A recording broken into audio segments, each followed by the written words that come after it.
Inirekomenda na ng Department of Agriculture kay Pangulong Ferdinand Bongbong Marcos Jr. na bawiin na ang Executive Order No. 39 na nagtatakda sa price cap sa bigas. Sa naturang EO, nasa 41 pesos ang presyo ng kada kilo sa regular milled rice at 45 pesos naman sa kada kilo ng well-milled rice.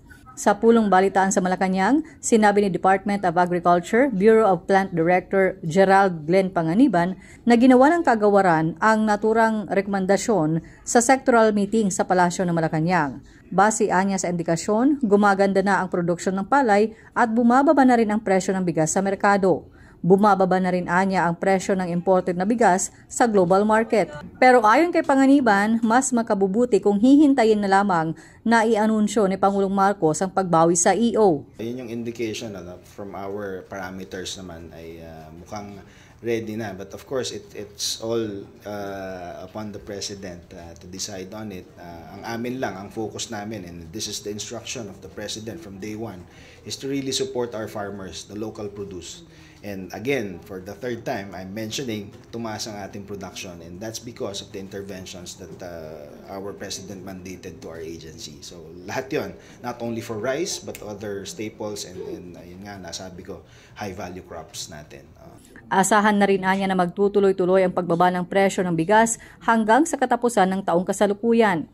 Tiniyak naman ni Panganiban na patuloy na magbabantay ang DA para masiguro na maibababa ang presyo ng bigas sa mga merkado. Tuloy din anya ang pagbibigay ng ayuda ng pamahalaan para sa mga rice retailers na naapektuhan ng EO. Nasa 15,000 pesos ang ibinigay na ayuda sa mga rice retailers habang tig 5,000 pesos naman sa mga sari-sari store owners na nagtitinda ng bigas. Ang ating mga ayuda na ibinibigay, hindi naman yan nalalayo sa ginagawa na ng ating mga ahensya. Yung Sustainable Livelihood Program, of course, yung sa amin sa department naman for the interventions, tuloy-tuloy naman yun eh. It is just nag-ramp up lang siya dahil dito sa ating kailangang assistance ng ating mga stakeholders. So again, ang ating Pangulo laging support for local production, support for our consumers. So I think tuloy-tuloy lang ang magiging assistance natin.